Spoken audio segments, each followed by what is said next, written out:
Pejuang Langit hanya berbekal 10.000 dan doa setiap hari, usaha cemilan Bu Haja Enong yang dulunya hanya dijual dari pasar ke pasar, kini tembus ke supermarket seluruh Indonesia. Masya Allah, beginilah keajaiban ikhtiar dan doa.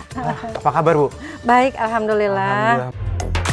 Bermodalkan 1 kilogram terigu dan izin sang suami yang saat itu merupakan seorang guru, Enong memulai perjalanannya pada tahun 2000. Ia menjual cemilannya dari rumah ke rumah dan warung ke warung. Masya Allah, dari usaha sederhana ini Allah memberikan keberkahan yang luar biasa. Jadi snack-snack ini nggak hanya Ibu produksi sendiri, tapi katanya juga merangkul UMKM. Betul, jadi kita ngajak para UMKM yang sudah berjalan bagus, ya barangnya kita bantu untuk dipasarkan. Yang memang masih kecil, masih perlu dibina, ya dengan senang hati kita membina, seperti itu. Kalau mereka sudah bisa mampu memproduksi hasil yang bagus, ya kita carikan pasarnya. Kedua pihak diuntungkan ya Bu Haja ya? Diuntungkan tentu, Masya kan kita Allah. mencari keberkahan. Benar, mencari keberkahan. Dengan niat tulus menggapai keberkahan Allah, Enong berharap usahanya bisa memberikan manfaat untuk banyak orang. Benar saja, sedikit demi sedikit, keberkahan itu mulai terasa.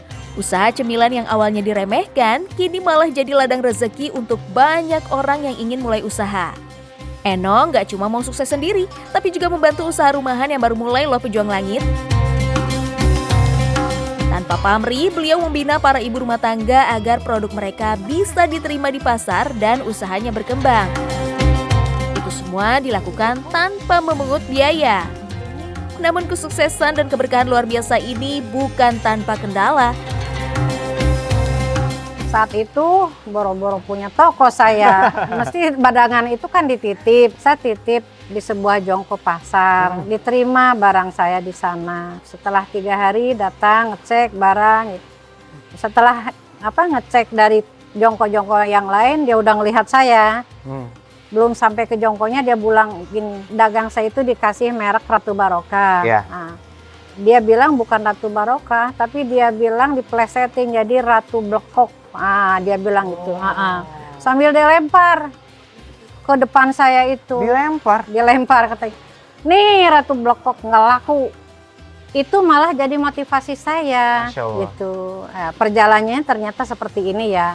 Jadi malah semakin semangat. Ternyata hinaan dan nyinyiran yang Enong terima justru membawanya bertemu jalur langit usaha. Doa-doa terus dipanjatkan dalam setiap sholatnya.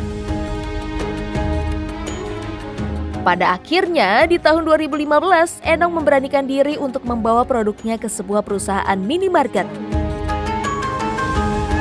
Gak main-main Pejuang Langit, kata Enong ia datang setiap bulan selama 2 tahun agar cemilannya bisa diterima.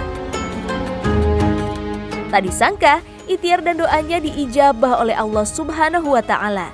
Pada tahun 2017, tanpa jalur orang dalam, hanya menggunakan jalur langit, melalui doa yang sungguh-sungguh dan usaha yang tanpa batas, cemilan buatan Enong diterima oleh perusahaan tersebut, yang akhirnya bekerja sama hingga saat ini. Allahu Akbar.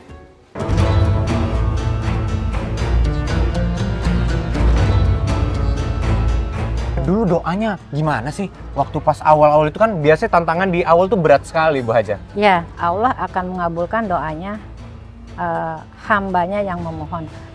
Doa yang sangat mustajab itu doa di 1/3 malam. Kalau di dalam hadis Sahih itu dijelaskan bahwa Allah di 1/3 malam itu akan turun ke langit dunia. Dan beliau mengumandangkan kalimatnya ud'uni astajib lakum, berdoalah kepadaku akan aku kabulkan. Rasulullah pun menjelaskan bahwa doa itu ada 3 cara Allah mengabulkan kepada hambanya. Dengan cara satu dikabulkan langsung. Kita minta A dikasih A. Ada kalanya diganti. Kita minta Mas Arno, dikasihnya Mas Eril. Contoh lah begitu. Atau ditunda. Pasti di akhirat akan dikabulkan doa-doa tersebut. Masya Allah.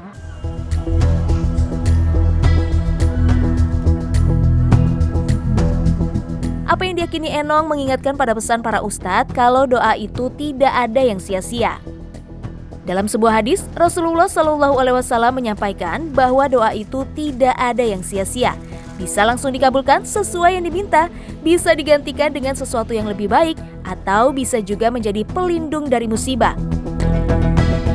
Kalaupun belum dijawab di dunia, doa itu akan menjadi tabungan di akhirat kelak yang memberatkan timbangan amal. Allahu Akbar.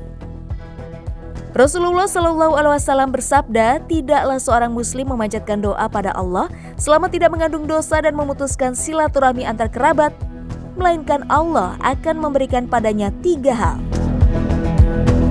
1. Allah akan segera mengabulkan doanya. 2. Allah akan menyimpannya baginya di akhirat kelak. Dan 3.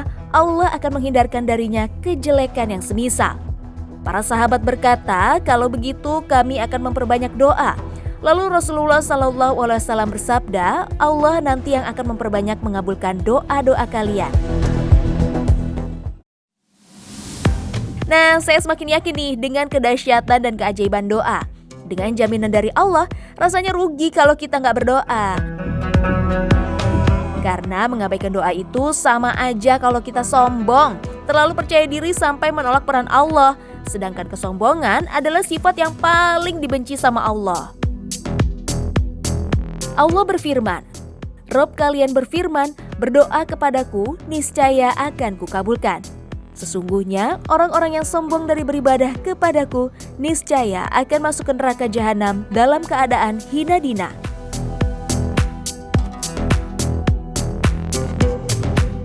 Jadi Bu Hajah, sekarang ini total udah berapa masjid yang Ibu bantu pembangunannya, Bu? Duh, sepertinya nggak usah disebutin ya. Hanya alhamdulillah udah beberapa ya, di berbagai wilayah. Baik. Wilayah ya mungkin. Membangun masjid ini itu kan amalan yang sangat dicintai oleh Allah ya. Ada loh sabda Rasulullah. Jadi barang siapa orangnya yang membangun masjid waktu di dunia, maka Allah nanti akan membangunkan rumah di sorga. Untuk di akhirat luar biasa, di dunia pun Allah berjanji siapa orangnya yang mengeluarkan sodako, entah itu sodako jariah atau sodako pada fakir miskin, itu Allah akan melipat gandakan pahalanya. Itu menjadi apa? Kalau di dalam Al-Quran itu ada. Jadi satu tangkai bercabang menjadi 7, dari masing-masing tangkai berbuah 100 biji. Nah, jadi kalau kita mensodakohkan Rp1, maka akan menjadi Rp700. Oh ya pejuang langit, setidaknya nih sudah ada 5 masjid yang dibantu pembangunannya oleh Enong yang tersebar di berbagai wilayah. Ada yang sebagian dibantu, ada juga yang dibangun sepenuhnya 100% oleh beliau. Seperti masjid yang dikunjungi oleh Anof ini, Masya Allah.